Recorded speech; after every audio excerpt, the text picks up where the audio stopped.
spiritual community, but having lived in Paradise, and now I live in Chico, which I love Chico, but I lived in Paradise, and so the foothill region calls to me, you know, and so it's great to come up here because this place is kind of probably about, give or take, the same elevation of Paradise, and so you start getting up into the red dirt and the pines and all the trees and stuff. It's really wonderful. So thank you for having me here. I really appreciate it. So Reverend Suzanne said something earlier when she was talking about peace, that peace is right where we are, which is so completely profound, but I think it's hard sometimes for us to understand. And it's interesting because a lot of spiritual teachings encourage us in two ways. And these two ways that they encourage us can be challenging. One of them is to live in peace, and the other one is to live in unity. And I would say that those cannot exist independently of each other. And if they each exist, they have to exist together. And so my reason for this, I'm going to start off with Charles Fillmore, who was a co-founder of Unity with Myrtle Fillmore, who I've been reading a lot lately. I don't know if you know much about Myrtle Fillmore.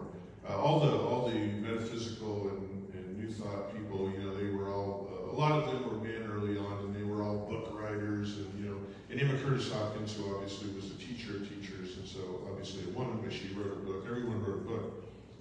And Charles Fillmore wrote a whole bunch of books. But Myrtle Fillmore, the writings that she left us were letters of prayer that she wrote to people she was working with. And so you can get these little booklets from Unity where they reproduce these letters, and they are so sweet, and especially if you imagine someone getting these letters and this correspondence back and forth. And so I love that about Myrtle. I think I just kind of got turned on to her a few years ago.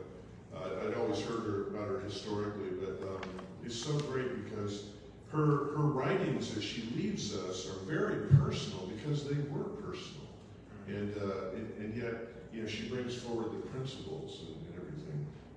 So coming back to Charles, I don't know, I just got off there. I've been into Myrtle lately, so I'm sorry. So just kind of got off track there. So Charles Fillmore, when he talks about peace, he said, you know, we say, blessed is the peacemaker. And so basically he says in one of his writings, blessed is the peacemaker, for they are of peace in harmony. Peace in harmony.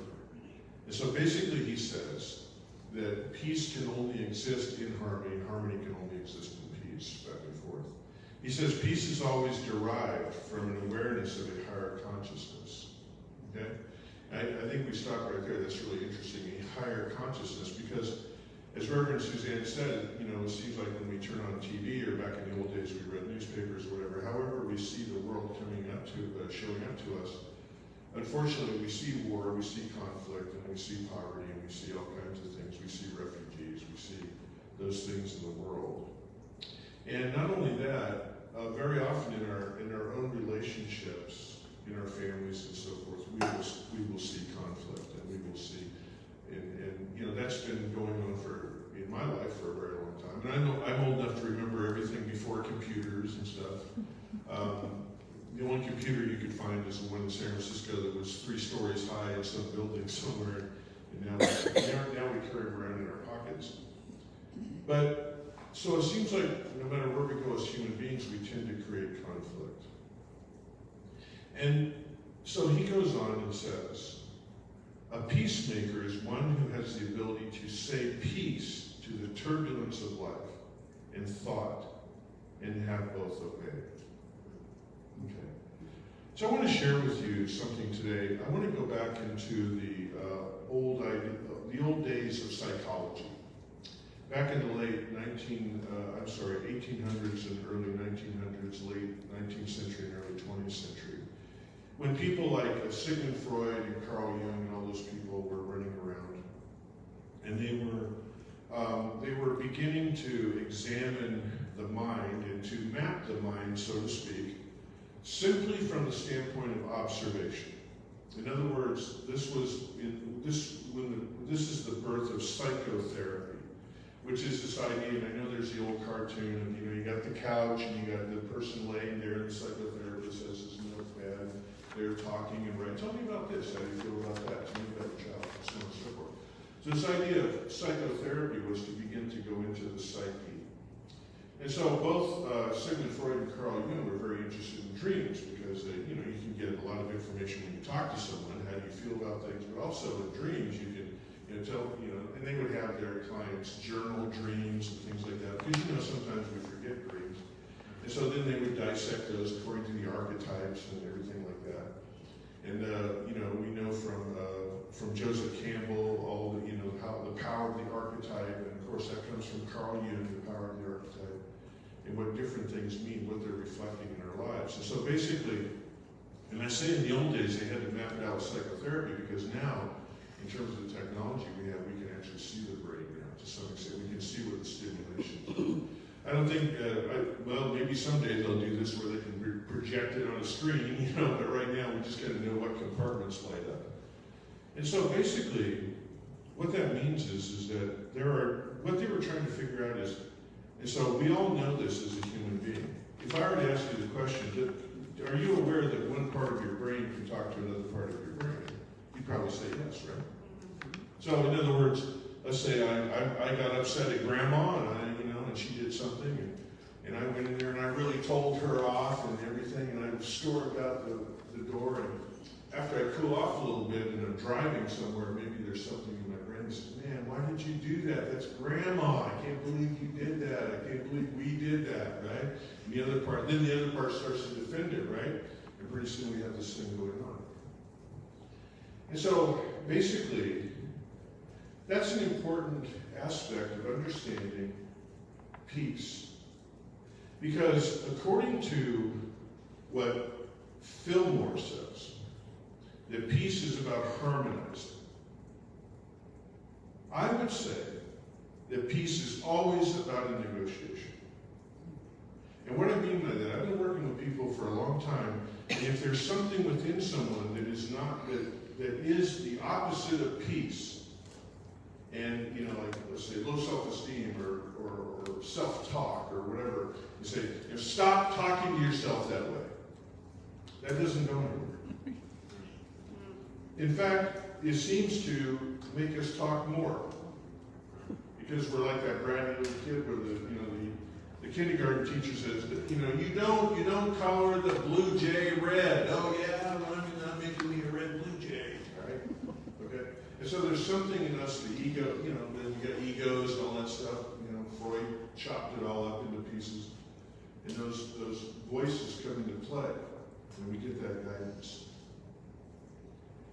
Now, there is a therapeutic tool, a counseling tool, that for my money is brilliant. And it came about in the early 20th century. It was developed, and it's called the Gestalt theory. And it basically is referred to as the empty chair. So today when you leave here, go ahead and Google it, empty chair or Gestalt, and it will come up. It's amazing, and I want to kind of talk about it for a moment. Because this is an idea in terms of counseling that as far as the world of counseling I'm in. So I'm not a psychotherapist or anything like that. I'm not a psychologist. I'm an addiction counselor. So I work in a specific area of counseling. However, the art of counseling is something else. So, in counseling, you get into your field, you get into your study, you get into your side of the street, so to speak, your practice. And you get into all of that. What is the meaning of it? How do you look at it? What is it? How do you work with it? But then there is the art of counseling. It's like whether a guy works on motorcycles or diesel trucks, he probably has a similar set of tools. And so counseling is a set of tools, the art of counseling. And so Gestalt would be something that's in the art of counseling. It's a method you can use to help somebody out. And so basically, and I have two chairs up here as props.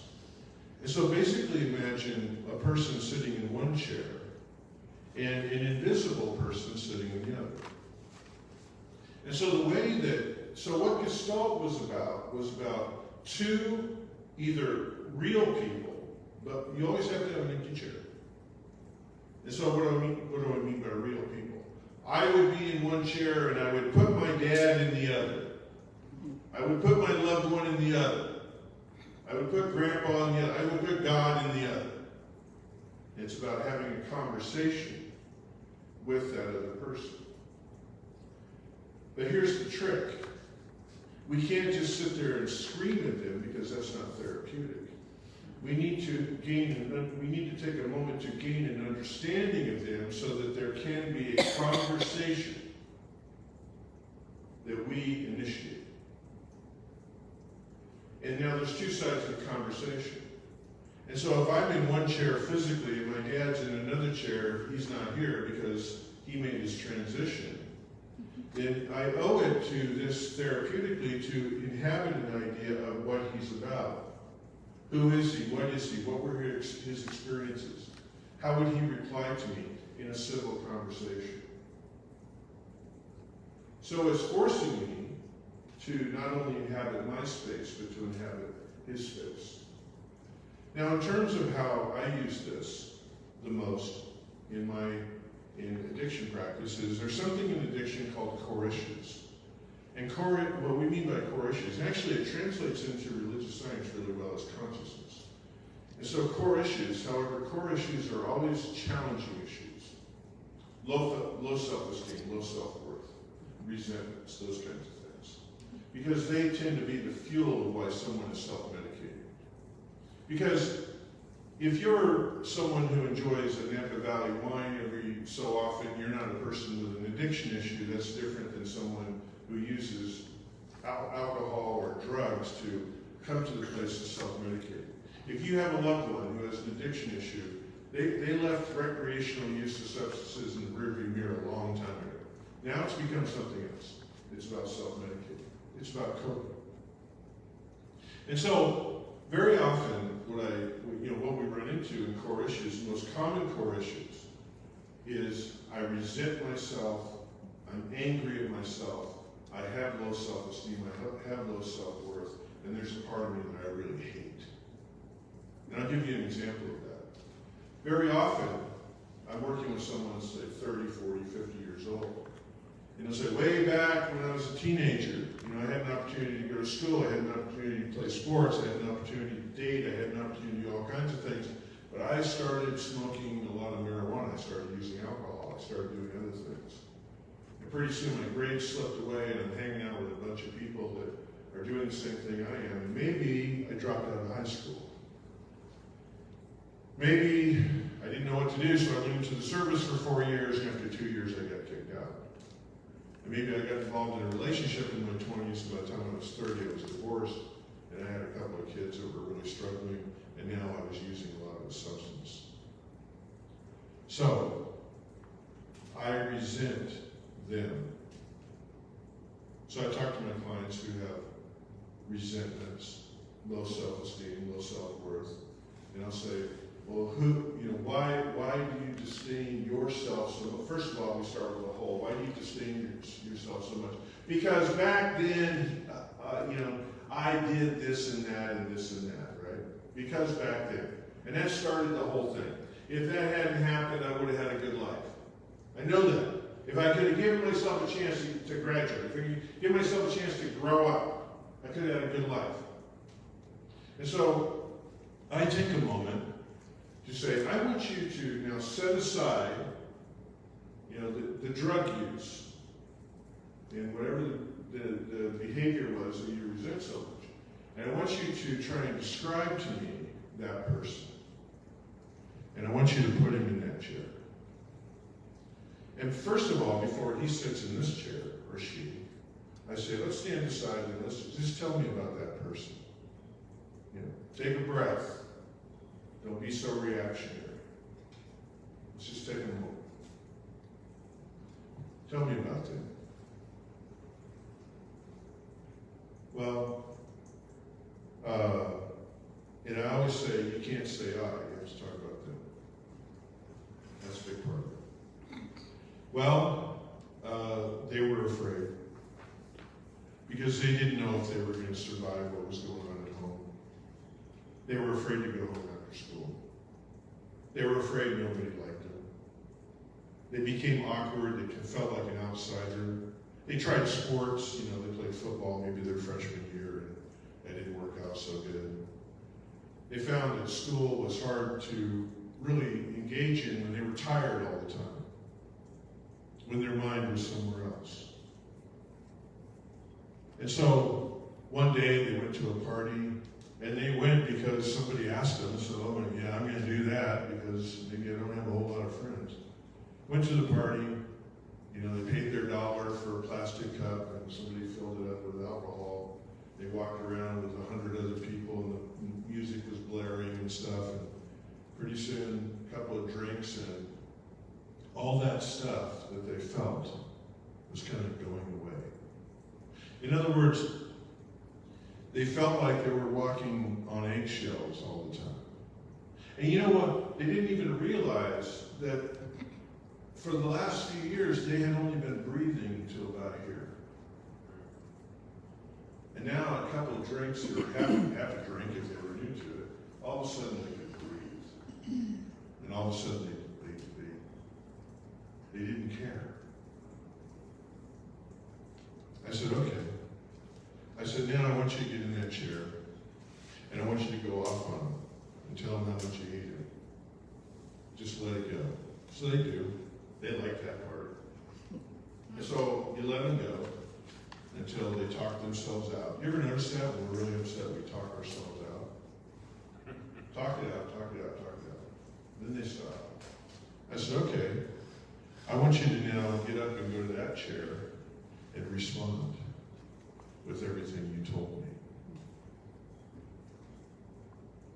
And so what happens is often a lot of tears, a lot of understanding, and as was mentioned earlier, a harmonizing comes together.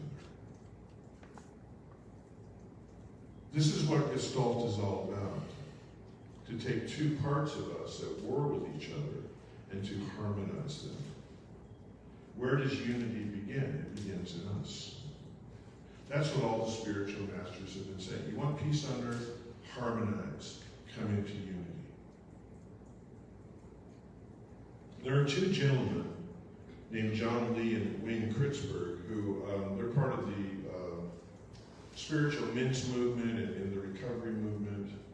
And I really like them, and so they kind of work together on a piece. And I want to read this to you. Many of us are uncomfortable with peace. Wow. We aspire to it, right? You heard Reverend Suzanne. Oh, we hate the news. We want peace. We look around the world. We want peace. We want peace with our neighbors in this country. We want peace in our families. We want peace. I've been to demonstrations on peace. I've carried peace signs and great big signs. I've done all that stuff. I've worn tie-dye t-shirts, right? I've done all that, okay? Peace, I want peace. And they say that we're uncomfortable with peace. Though we may like the idea, we've been programmed since childhood to prepare for conflict because we thought our authenticity would be won or lost through that conflict. What was the conflict in these two chairs that I laid out to you? Was it over authenticity? Yeah. Which one was real? Which one was the real person? Which one let down the other? Within the real person. Both of them were looking for authenticity. They found it one day in alcohol or drugs. But it turned into self-medicating, which turned into resentment, which turned into low self-esteem. All in the search of authenticity. And what they're referring to here when we say that we have been programmed is that in spiritual teachings, let's go back to Fillmore when he talks about peace is always derived in an awareness of a higher consciousness. We all live in this room, every one of us, we live in all kinds of areas of consciousness, but two big ones, two consciousness constructs. One of them is the life we live which is dense and physical and heavy. We have a shelf life. We were born, we live, and then we make a transition. And if I could bring in pictures of you today when I was born and I show you what I look like today, you may not even recognize one from the other. And then at some point when I leave this world, there's a good chance that you're not going to recognize me again, because that's what happens. We live in sometimes false sense of authenticity. We live in a false sense of ownership. We live in a false sense that comes to us politically, culturally, economically, and religiously. Everything seems to want to be pulling apart the unity. And this is what's really amazing. You know, we know Sigmund Freud, he didn't think much about spirituality. Carl Jung did. And Carl Jung saw this way of looking at things, the Gestalt theory, as an idea of bringing about unity. In other words, to bring us back into what Reverend Suzanne said, it's right here. If we can work it out. If we can begin to bring forward compassion. And then these two gentlemen go on. By changing our outlook, we can make our interactions kind and not cruel, informed and not ignorant, illumined and not dark. This whole thing here was about illumination. It was about replacing ignorance with wisdom. It was basically saying, we are one. Now I know, as I think Reverend Suzanne was alluding to, about in terms of right now, we can, if I were to ask you, tell me the conflicts that are going on, you could rattle them off, right? We all know them. Out there in the world, in this country, in this community, in our families, we all know the conflicts.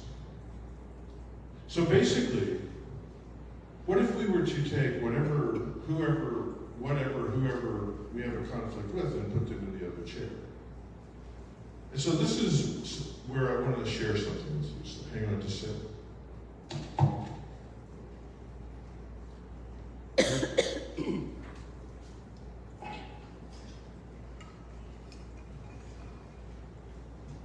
And one more thing.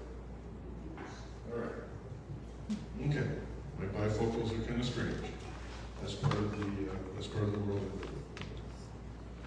So, the empty chair is a way to practice keen observation. And I want to share a definition. So I want you to think for a moment. Someone or something in the opposite chair, politically, religiously, family-wise, economically, other country, whatever you want to do. Put the other person in the other chair. Keen observation is seeking what one is looking at. I'm sorry. Let me start over. Observation. Seeing what one is looking at. Hearing what one is listening to. Using active listening, true curiosity, presence, and an openness to the energies of an experience of another. Their challenges, their experiences, their longings, their joys and sorrows, their hopes and dreams.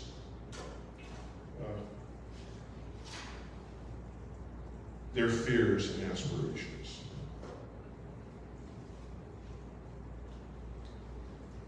How are you able to do that? Because you're a human, and they are too. Why is it that one of my clients can have that conversation? Because of their humanity. One of the most important aspects, I think, of spirituality, for my money, is the idea that once upon a time within our human evolution, we developed something called fight or flight. And it lives in the oldest part of our brain, the early brain, the reptilian brain. That was when our ancestors, God bless them, about 250,000 years ago, they were some sort of Homo whatever, were living in caves and trees in the savannas. And they were not the apex predator back then. There were some breathtakingly amazing apex predators on this planet, and that wasn't us. That wasn't our ancestors. But while we were developing the brain that would elevate us to that place, which we have been elevated to, we had fight or flight, which simply meant that when I am presented with a saber-toothed whatever, or a rock slide, or a short-faced bear, or whatever it is, that I be able to either get away from it or fight it in order to survive. Now, this wasn't just a psychological issue, it was also a biological issue. In other words, what the brain did was to shut down the flow of blood to the brain and put it into the extremities. And basically, that means I'm not supposed to think, I'm supposed to act. Okay? And so it worked back then. I don't know how many of you are aware of the old book, The Tao of Inner Peace, and the woman who wrote it, something Dreyer. I love that book. And it came out several years ago. And she suggested that in where we live today, we should try and eliminate fight or flight. Because fight or flight puts us into reaction. Fight or flight is pure reaction. How many of our conflicts within ourselves and with others and in this world come out of reaction? I would say all of them. And so what's the alternative? We need to move into responding, linear thinking, compassion, seeing the other as they truly are. That's the key to this, to be able to move into a reconciliation, a unity, into peace. And so on this holiday that was, as she said, devoted to those who have lost their lives, I know that when she said, take a moment and reflect, I still, there's a part of me that is so grateful for their bravery, but there's another part of me that says, are we going to move beyond this? I believe we can. And I see it one client at a time with 2 chairs. Thank you guys so much.